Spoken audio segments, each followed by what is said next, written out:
Assalamualaikum warahmatullahi wabarakatuh. Baiklah, di video kali ini saya akan memberikan pertanyaan kepada narasumber kita. Sebelumnya, di sini saya sebagai host. Saya akan perkenalkan diri. Perkenalkan, nama saya Anexi Tutu Putri, dan di sebelah saya ada saya Trisusanti Julian dari program Tugas Pendidikan Islam KPI 7A semester 7. Iya, baiklah. Dan itulah narasumber kita.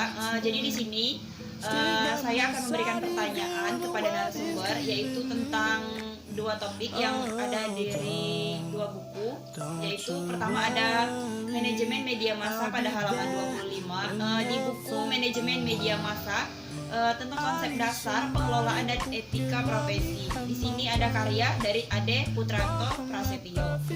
Yang kedua itu topik misi pers pada halaman 8 di bukunya manajemen penerbitan pers dari karya Toto Joroto. Baiklah, kita ke pertanyaan pertama. Di sini pertanyaan pertama ada, apa sih yang kamu ketahui tentang pengertian umum manajemen? Baiklah, di sini saya mengetahui kata manajemen itu berasal dari bahasa Prancis kuno, yaitu manajemen yang artinya seni melaksanakan dan mengatur. Yang mana oleh karena itu manajemen dapat diartikan sebagai suatu ilmu dan seni mengenai upaya untuk memanfaatkan semua sumber daya yang dimiliki demi mencapai tujuan secara efektif dan efisien, seperti itu. Oh iya, seperti itu. Jadi apa yang dimaksud dengan efektif dan efisien tersebut? Jadi begini, efektif itu diartikan bahwa suatu tujuan dapat dicapai sesuai dengan perencanaan, seperti itu. Sedangkan efisien itu merupakan bahwa tugas yang ada yang telah dilaksanakan secara benar, terorganisir dan sesuai dengan jadwal, seperti itu. Oh, berarti seperti itu ya, dari efektif dan efisien tersebut. Ya. Baiklah, di sini kita mempunyai pertanyaan yang kedua. Apa sih faktor yang terlibat dalam manajemen tersebut?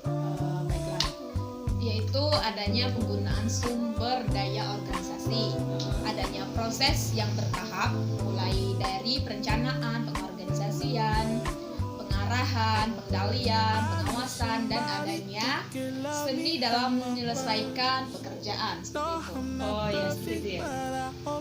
Jadi selanjutnya itu jelaskan dulu Mbak, pengertian ilmu manajemen itu seperti apa? Jadi ilmu manajemen itu merupakan suatu kumpulan pengetahuan yang didistrimisasi, dikumpulkan serta diterima kebenarannya. Oh, seperti itu ya. Iya. Jadi selanjutnya itu saya mempunyai pertanyaan kembali. Apa yang Mbak ketahui tentang manajemen media massa tersebut? Jadi media massa adalah alat penyampaian pesan yang paling dekat dengan kehidupan masyarakat, baik beberapa media televisi, radio, online maupun cetak. Oh, berarti itu sangat dekat sekali ya Mbak dengan kita, media televisi itu ya? Ya, sangat dekat sekali. Jadi kenapa dalam perusahaan media massa profesi dalam bidang manajemen sangat diperlukan? Alasannya karena memang media memiliki banyak peran yang penting dalam sebuah produksi. Jadi contohnya itu seperti apa ya? Sebagai contohnya seperti tim kreatif dalam sebuah acara, agar dapat menarik perhatian dari para penonton. Tentunya mereka harus memiliki ide-ide yang harus bisa diaplikasikan pada saat proses produksi tersebut. Jadi itu salah satu contoh tersebutnya. Iya, benar sekali.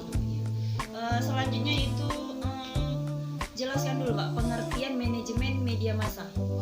Jadi pengertian manajemen media massa tersebut merupakan dipandang dalam ilmu manajemennya, maka dapat dicirikan sebagai seni untuk mengetahui animo serta keinginan massa atas informasi tertentu yang menjual untuk kemudian disajikan dan dihadirkan di hadapan khalayak. Seperti itu ya. Iya. Kemudian elemen apa sih yang harus diperhatikan dalam manajemen media massa tersebut? Yaitu langsung jawabannya ya, yaitu survei, yang mana survei menjadi elemen terpenting karena dengan adanya survei perusahaan menjadi tahu bagaimana selera maupun target dari pasar atau khalayak tersebut, seperti itu Pak. Oh, jadi seperti itu ya. Sebutkan dulu dan jelaskan 5 bentuk komunikasi yang menjelaskan kegiatan manajemen menurut Terry. Jadi yang pertama itu adanya komunikasi ini terjadi pada kondisi dan situasi formal. Yang kedua itu ada komunikasi non formal, yakni komunikasi yang terjadi dalam situasi dan kondisi yang spontan atau di luar lingkup formal. Yang ketiga yaitu adanya komunikasi informal. Hampir mirip sih dengan komunikasi non formal, akan tetapi bedanya komunikasi informal lebih difokuskan pada aspek human relationsnya. Yang keempat adanya komunikasi teknis, yang mana komunikasi ini dilakukan oleh orang tertentu saja sesuai bidang atau kegiatan tersebut.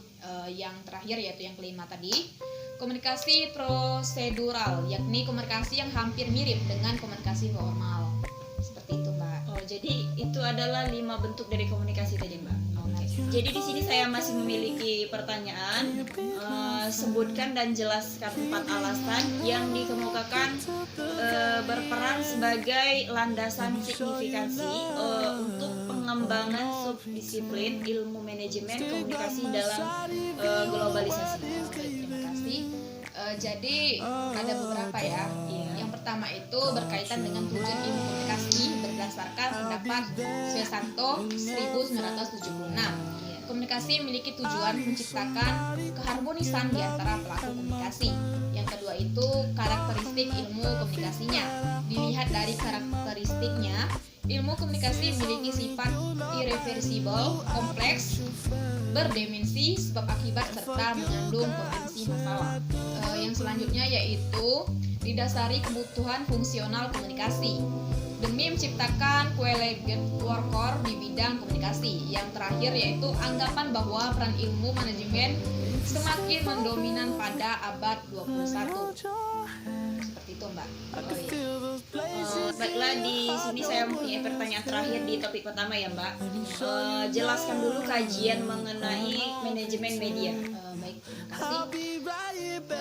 Kajian tersebut merupakan perpaduan antara kajian studi media serta manajemen komunikasi yang memang dipelajari pada aspek media dari sisi manajemen, yakni melihat aspek media dari sisi manajemen dilakukan serta bagaimana manajemen media bisa berpengaruh oleh beragam aspek, baik ekonomi, sosial maupun politik.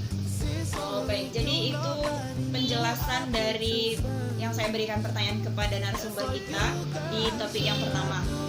Selanjutnya kita akan bertanya di topik yang kedua, yaitu ada karya Toto Joroto. Langsung saja pertanyaannya. Baiklah, di topik ini apa yang kamu ketahui mengenai misi pers? Jadi misi pers itu sebagai lembaga kemasyarakatan yang bergerak di bidang pengumpulan dan penyebaran informasi, mempunyai misi ikut mencerdaskan masyarakat, menegakkan keadilan, serta dan memberantas kebatilan. Lengkap sekali ya. Jadi yang kedua itu apa yang harus dilakukan pers dalam melaksanakan misinya? Jadi yang harus dilakukan yaitu pers harus mempunyai jiwa dan semangat untuk menggali kesetiakawanan, bantu-membantu, saling melakukan kontrol untuk memajukan bersama. Jadi itulah penjelasan dari narasumber kita, yaitu ada 2 referensi ya. Tadi sudah kita beri pertanyaan dan dia juga sudah menjelaskan yang sangat lengkap. Jadi saya ucapkan terima kasih kepada narasumber. Sebelumnya ada yang ingin disampaikan? Jadi saya ucapkan terima kasih.